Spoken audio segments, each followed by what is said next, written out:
સામાજિક વિજ્ઞાન એકમ 12 આપત્તિની વ્યવસ્થાપન.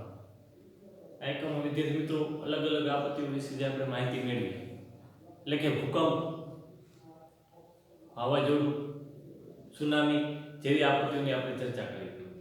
આજે જે આપત્તિ વિશે વાત કરવાની છે આપણે બે આપત્તિઓ, એક કઈ તો પૂર અને બીજું કઈ તો દુષ્કાળ. જ્યારે પણ આવી વિકટ આપત્તિઓ માનવ જીવન પર અનેક પ્રકારની જે અસરો કરતી જોવા મળે છે, અનેક પ્રકારે કઈ તો આનાથી જે માનવીને જે જાનહાનિ થતી જોવા મળે છે. તો અહીંયા જે બે આપત્તિની વાત લીધી છે કે પૂર, ટૂંકમાં કહે તો પૂર એટલે નદીમાં આવતો પાણીનો ધસમસતો પ્રવાહ. એકાએક વેગીલા સાથે જે પવન જે એનો પ્રવાહ જે વધતો જોવા મળે ત્યારે પૂર જેવી ભયાનક પરિસ્થિતિ ઊભી થાય છે. એટલે કે જે પણ અમુક વિસ્તારમાં કહે તો અહીંયા વધુ પ્રમાણમાં પૂર જેવી ભયાનક પરિસ્થિતિમાં રહે તો નદી કાંઠાના વિસ્તારોના જે વસવાટ કરતા રહેવાસીઓને કહી તો ઘણી બધી અગવડતા મુશ્કેલી પડતી જોવા મળે છે. પૂર જેવી ભયાનક પરિસ્થિતિ બચવા માટે કહી તો યોગ્ય સમયે આપણે જે તંત્રથી મળેલી સૂચના અને બીજું કંઈ તો આપણે ઝડપથી સ્થળાંતર કરવું જરૂરી છે. વિકટ પરિસ્થિતિ જેને કારણે કહી સમગ્ર ચારે તોર કઈ તો પાણીનો પ્રવાહ જે ફેલાતો જોવા મળે છે. તો હંમેશા આપણે જોઈએ તો અનેક જે ચીજ વસ્તુઓ જે કઈ ઘરની ગંદ બકરીઓ કઈ તો પાણીમાં તણાતી જે જોવા મળે છે. અમુક મકાનો જે છે એ મકાનોમાં જે પાણી ભરાતા કઈ મકાનો પણ ધરાશયી થતા જોવા મળે છે. તો વિકટ પરિસ્થિતિમાં કઈ તો જનજીવન જે ખોરવાતું જોવા મળે છે. તો એટલા માટે એનાથી બચવા આપણે હંમેશા સાવચેત પગલાં લેવા જરૂરી છે. તો પૂર વખતે રખાતી જે કાળજીઓ એમાં કઈ પૂર વખતે હંમેશા ઊંચાણવાળી જગ્યા પર સ્થળાંતર કરવું જરૂરી છે. ઊંચાણવાળી જગ્યાએ સ્થળાંતર કરવું જેને કારણે કઈ તો આપણે સલામત રીતે આપણો બચાવ થઈ શકે. બીજું કઈ તો પૂરની તંત્ર દ્વારા અપાતી ચેતવણી મુજબ વર્તવું. જે પણ તંત્ર દ્વારા જે અમુક જે ચેતવણી આપવામાં આવે છે અથવા ટેલિવિઝનના માધ્યમ દ્વારા જે સમાચારો આપણા સુધી જે પહોંચાડવામાં આવે છે અને જે નીચાણવાળા વિસ્તારમાં કઈ અતિશય એવું વરસાદ જે પડવાથી કઈ તો પાણી જે ફેલાતું જોવા મળે, પાણી જે ભરાતું જોવા મળે. બીજા નંબરે તો આગળના જે ભાગમાં કઈ આપણા ગામ કે શહેરનો વસવાટ રહે તો ત્યાં વહેતી નદીઓનો પાણીનો પ્રવાહ વધવાનું બીજા ઘણા બધા કારણો જે હોઈ શકે. એ કઈ તો આગળના વિસ્તારમાં કઈ તો ડેમ તૂટવાથી જે પણ વિકટ પરિસ્થિતિ સર્જાતી જોવા મળે. એટલે કે પાણીનો વિશાળ જથ્થો એટલે કે નદીના પાણીના પ્રવાહમાં વધારો થતો જોવા મળે. જેને કારણે તાત્કાલિક આપણે જે આવા તંત્ર દ્વારા જે પણ સમાચારની જાણકારી મળે અથવા આવા સમાચાર જે મળે તો આપણે એ મુજબ વળતું જોઈએ. જેને કારણે આપણે સમયસર રીતે કઈ તો બીજા ઊંચાણવાળી જગ્યા પર સલામત સ્થળે કઈ જઈ શકીએ અને આપણો બચાવ થઈ શકે. એના સિવાય કે આપણી પાસે જે પણ ઘર વખરી હોય જેટલી પણ સાથે જરૂરી વસ્તુઓ પણ સાથે ઝડપથી લઈને ત્યાંથી નીકળી જવું પડે. જેને કારણે મુખ્ય વસ્તુ કઈ માણસ પહેલા બચવાનો જે પ્રયત્ન એની કામગીરી જે હાથ ધરવામાં આવશે. બાદમાં કઈ તો ઘણી બધી જે મુશ્કેલીઓ જે પડવાની છે પરંતુ માણસોનો બચાવ હશે તો એ મુશ્કેલી પરિસ્થિતિમાંથી તે બહાર ધીમે ધીમે નીકળતો જશે. એટલે મેન વસ્તુ કઈ તો મુખ્ય જે કહી શકાય માણસોનો જે બચાવ કાર્ય હાથ ધરવું. એટલા માટે જે કંઈ પૂર જેવી વિકટ પરિસ્થિતિમાં જે પણ ડૂબતા માણસોને બચાવવા માટેના પ્રયાસો ઝડપથી જે હાથ ધરવામાં આવે છે. કેમ કે શરૂઆતમાં જે મુખ્ય પગલું કહી શકાય, મુખ્ય કામ કહી શકાય માણસોનો બચાવ.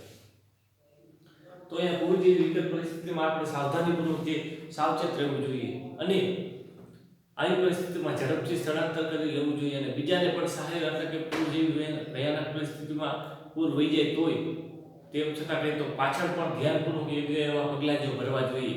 અમુક વ્યક્તિઓને જે મદદની જરૂર તો મદદરૂપ થવું જોઈએ અને જે પણ એવો ખોરાક કે ખાવો જોઈએ અને તાત્કાલિક કંઈ તો આરોગ્ય ટીમે પણ સાવચેત રહેવું જોઈએ અને ઝડપથી અમુક જગ્યાએ જે વિસ્તારોમાં કંઈ ગામ શહેરમાં દવાનો જે છંટકાવ કરવો જોઈએ. જેને કારણે પૂર જેવી ભયાનક પરિસ્થિતિ જાતા પણ જે મચ્છરનો ઉદ્ભવ થાય તો તેનો નાશ થઈ શકે. તો આવા પ્રયાસો જે કઈ હાથ ધરવા જોઈએ. એટલે સરકાર અને તંત્ર દ્વારા જે પણ કઈ તો પૂરી વ્યવસ્થાના ભાગરૂપે જે અમુક જે કાર્ય જે કામો જે કરવામાં આવે છે, બચાવ પ્રયત્નના કામો જે હાથ ધરવામાં આવે છે, આના સિવાય કઈ તો જરૂરી એવી જે ચીજવસ્તુ જે પૂરી પાડવામાં આવે છે, તો આપણે પણ જાગૃત રહેવાની જરૂર છે. અને આવી જે પરિસ્થિતિઓ જ્યારે સર્જાય ત્યારે દરેક માણસે પણ પરિસ્થિતિ બાદ પણ મદદરૂપ થવું જોઈએ, જેને કારણે પૂરેપૂરું કઈ મદદગીરી એને થઈ શકે અને મદદ મળી શકે. ત્યારબાદ બીજી આપણે જે પરિસ્થિતિની વાત કરવાની છે આપત્તિની, તો કે દુષ્કાળ. દુષ્કાળના પ્રકાર વિદ્યાર્થીઓ બે, એક સૂકો દુષ્કાળ અને બીજું કઈ તો લીલો દુષ્કાળ. શરૂઆતમાં આપણે વાત લેવાની છે દુષ્કાળ. તો દુષ્કાળ એટલે કે લાંબા સમય સુધી અનાજ અને પાણીની અછત સર્જાય તેવી સ્થિતિને દુષ્કાળ કહેવામાં આવે છે. માણસની જે જરૂરિયાતો કઈ પાણી, ખોરાક, આના સિવાય કઈ અનેક એવી સવલતો જરૂરિયાતો છે, પરંતુ લાંબા સમય સુધી એની અછત સર્જાય તે મળે જ નહીં, ત્યારે આવી ભયાનક પરિસ્થિતિ એટલે કે દુષ્કાળ જેવી પરિસ્થિતિ સર્જાય છે. પરંતુ આ કુદરતને આધીન છે, એટલે કે દુષ્કાળ એ કુદરતી આપત્તિ છે, જેનું કહેવું મુશ્કેલ છે. આપણે ખબર છે દુષ્કાળ જે બે પ્રકારના આપણે કીધું, લીલો દુષ્કાળ અને સૂકો દુષ્કાળ. બેમાં જે વિકટ પરિસ્થિતિ જે સર્જાતી જોવા મળે. જ્યારે લીલો દુષ્કાળ પડે ત્યારે પણ ખેતીવાડીમાં જે વાવેલા પાક નિષ્ફળ નીવડે છે, નિષ્ફળ જાય છે. કેમ કે કન્ટિન્યુ જે સતત વરસાદ ચાલુ હોવાથી 10 થી 12 થી 15 દિવસ સુધી કન્ટિન્યુ મહિનો વરસાદ ચાલુ રહેવાથી કઈ જે પણ ખેતીમાં વાવેલો પાક પૂરેપૂરું એને જે પણ જરૂરી એવી છે, જેમ કે અમુક જે વસ્તુ જે ખાતરથી માંડી દવાનો છંટકાવ, બીજા નંબરે કઈ તો એને જરૂરી એવો સૂર્યપ્રકાશ જે મળવાનું છે તે સમયસર, એટલે કે એને મળતું રહે છે. માત્ર ને માત્ર એ પાણી, ભેજ. તો આ ભેજ સતત જમીનમાં રહેવાથી કઈ તો પાકનો વિકાસ થતો નથી, છોડનો વિકાસ થતો નથી, અને અંતે કઈ તો ખેડૂતનો જે કઈ પાક નિષ્ફળ જાય છે. બીજા નંબરે કઈ ખેતીવાડીમાં જ્યારે પણ પાક વાવ્યો હોય તો સતત વરસાદને કારણે કઈ ખેતીમાં જે પાક એને નિંદામણ થતું નથી. ખેતીમાં કઈ તો જે ટ્રેક્ટર કે આપણે જે હાથી આપવામાં આવે તે ચાલતું નથી, કેમ કે સતત લીલી જમીનને કારણે ખેતરમાં પગ મૂકી શકાય, પગ મૂકવામાં આવે તો પણ ચલાતું નથી. તો એટલા માટે તો આ લીલા દુષ્કાળમાં પણ પાક સાવ નિષ્ફળ જતો જોવા મળે છે. એ રીતે સૂકો દુષ્કાળ, સાવ વરસાદ ન પડવાથી અમુક વિસ્તારમાં તમે જુઓ જે પણ પાણીની અછત કટોકટી જે સર્જાય છે, ઘણી બધી વિકટ પરિસ્થિતિ સર્જાય છે, મુશ્કેલી પડે છે લોકોને. કેમ કે માણસને જીવવા માટે જે મુખ્ય જે આધાર કહી શકાય હવા, પાણી અને ખોરાક. તો અહીંયા જે પાણીની અછત જ્યારે સર્જાય ત્યારે પણ વિકટ પરિસ્થિતિ જે ઊભી થાય છે, કેમ કે જરૂરિયાત એ કહી શકાય. તો અહીંયા જે વાત લેવામાં આવી કે સૂકો દુષ્કાળ જ્યારે પણ આવે, સાવ વરસાદ નહીં ઓછો પડે ત્યારે પાણીની કટોકટી અછત સર્જાય, ત્યારે આ સૂકો દુષ્કાળ જેવી પરિસ્થિતિ સર્જાય છે. બીજા નંબરે પણ જે પણ ખેતીમાં વાવેલો જે પાક તે પણ થતો નથી. કેમ કે જે પાક ખેતીમાં વાવ્યો છે એને સમયસર જે પાણી મળતું નથી. મુખ્ય જરૂરી જે અમુક વસ્તુઓ જે મળે છે, ખાતરથી માંડી અને જરૂરિયાતો અંગેની વસ્તુઓ જે મળતી જોવા મળે પાક, પરંતુ જે પાણી નથી મળતું એટલા માટે કઈ તો પાક નિષ્ફળ જાય છે. તો બે પ્રકારે કઈ તો ખેડૂતની જે દશામાં, એટલે કે જે કઈ માનવીની આખી જીવન ધોરણ જે વિખાઈ જાય છે, જે પોતે કઈ કમાણીનું માધ્યમ ખેતી આધારિત જે પ્રવૃત્તિ સાથે સંકળાયેલો વર્ગ ખેડૂત મિત્રો જે છે, બંને પરિસ્થિતિમાં હતાશ જોવા મળે છે. એક કઈ તો જે દુષ્કાળ એટલે કે લીલો દુષ્કાળ અને સૂકો દુષ્કાળ. આવી પરિસ્થિતિ સમયે શું કરવું જોઈએ? યોગ્ય પગલાં એ સમયે, એટલે જેવી પણ એ પરિસ્થિતિ સર્જાય ને એટલા માટે જે પણ આપણા પાણી પુરવઠો કે અનાજનો જથ્થો છે એ સમયસર કઈ તો સાચવી રાખવું જોઈએ, જેને કારણે આવી અછતના કારણે, એટલે દુષ્કાળ જેવી વિકટ પરિસ્થિતિમાં એ અનાજનો સંગ્રહ કરેલો અનાજ આપણને કામ આવી શકે, પાણીનો જથ્થો આપણને કામ આવી શકે. બીજા નંબરે કહીએ તો અનેક એવી પાણીના ઉપલબ્ધતાપૂર્વક આયોજન, એટલે કે એવી સિંચાઈ યોજનામાં પણ જે મહત્વનું જે આપણે કઈ સિંચાઈ યોજનાનો ઉપયોગ કરવી જોઈએ, જેમ કે લઈ તો ખેતીમાં વપરાતી ટપક પદ્ધતિ, જેને કારણે પાણીની બચત થઈ શકે છે. કેમ કે જે પણ પાક વાવેલો ત્યાં ડાયરેક્ટ જે છે એ પાકને પાણી મળી રહે તેવી ટપક પદ્ધતિ દ્વારા વ્યવસ્થા હાથ ધરવામાં આવી છે, વ્યવસ્થા કરવામાં આવી છે. તો ત્યાં પણ ફાયદો થયો, એટલે પાણીની બચત થઈ. બીજું કંઈ તો અનાજમાં માપબંધી, એટલે કે અનાજમાં પણ જે ખોટો આપણે વેડફાય છે, બગાડે છે, તેનો બગાડ અટકાવવો જોઈએ, વેડફવું ન જોઈએ, જેને કારણે આવી દુષ્કાળ જેવી પરિસ્થિતિમાં અનાજ આપણે ઉપયોગી આવી શકે. એ જ રીતે રાહત અને અનાજની વિતરણની વ્યવસ્થા ગોઠવી.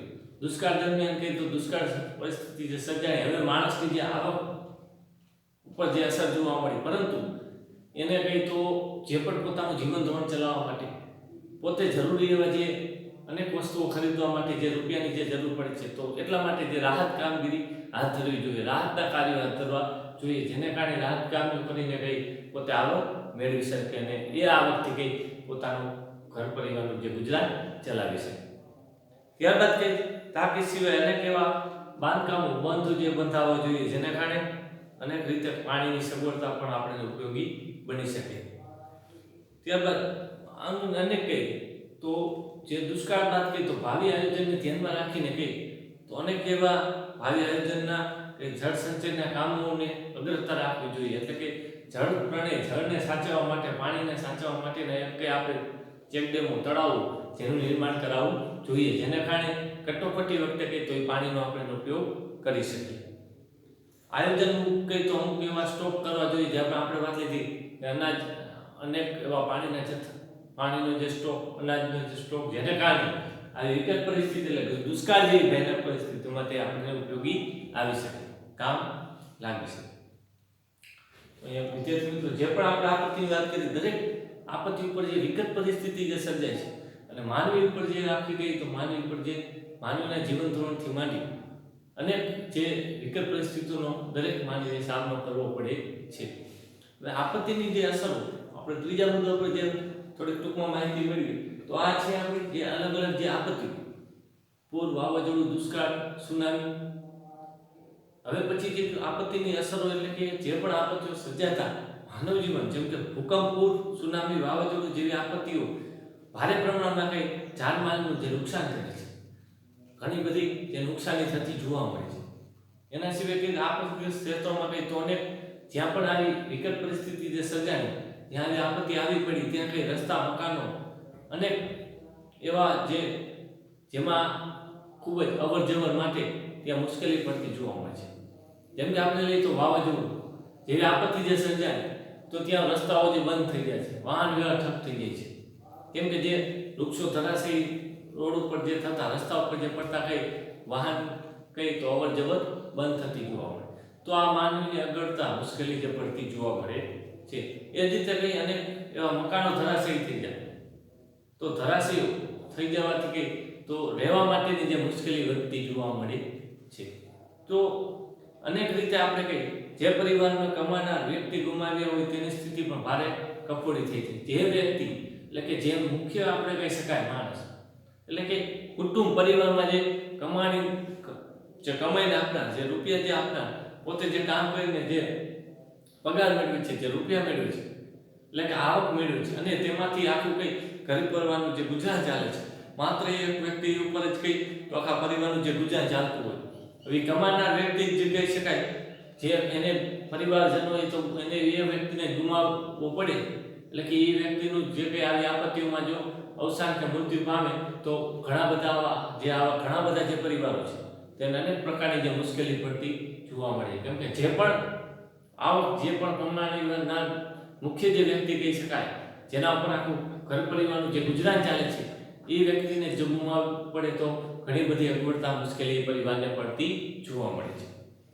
ત્યારબાદ આપત્તિમાં કાયમી માટે વિકલાંગતા, કોઈ પણ શરીરના એવા અંગો પણ જે ખોવા પડે છે, જેને કારણે આવી ભયાનક આપત્તિને કારણે કે આપણા મુખ્ય અંગોમાંનો ઘણા બધા જે અંગો કઈ તો એના ઉપર જે અસર થતી, એટલે કે ખોવા પડે છે. તો અહીંયા જે પણ આપત્તિઓની આપણે વાત કરીએ, પૂર, વાવાઝોડું, દુષ્કાળ, સુનામી, તો અનેક આવી જે આપત્તિઓમાં કઈ અગવડતા અથવા મુશ્કેલી પડતી જોવા મળે છે. હવે વિદ્યાર્થી મિત્રો, તમને જે પણ હોમવર્ક આપવામાં આવે છે, એટલે કે બે આપત્તિઓ વિશે જે પણ 4 વાક્ય જે લખવાનું, એટલે કે એ કઈ તો